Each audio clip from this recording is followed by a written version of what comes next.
বাংলাদেশের সাংবাদিকদের বিশ্বকাপে মাঠে গিয়ে সংবাদ সংগ্রহে অনুমতিপত্র না দেওয়ার ব্যাখ্যা চায় বিসিবি।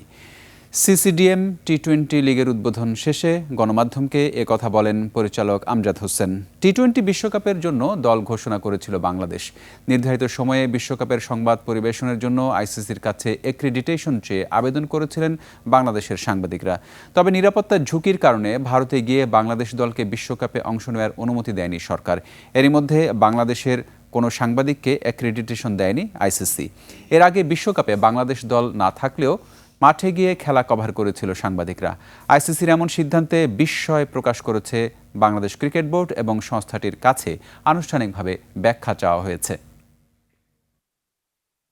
ফিফা ওয়ার্ল্ড কাপে আমাদের দল কখনো পার্টিসিপেট করেনি, বাট আমাদের গণমাধ্যম রিপ্রেজেন্টেশন থাকে যেহেতু আমরা ফিফার একজন মেম্বার। সো বিইং আ ফুল মেম্বার আমাদের হয়তো বা করতে পারলে ভালো হতো, সেই অপশন থাকলে ভালো হতো। এটা তো আপনারা জানেন যে গতকালকে এই সিদ্ধান্তটা এসেছে এবং তারপরে আমরা জানতে চেয়েছি, তার আমরা ব্যাখ্যা জানতে চাওয়া হয়েছে যে এই ব্যাপারে। ওইটা আপনারা জানেন যে ইন্টারনাল এবং কনফিডেন্সিয়াল বিষয়, বাট টু সামারাইজ দ্যাট আমরা জানতে চেয়েছি বিষয়টা কেন করা হয়েছে।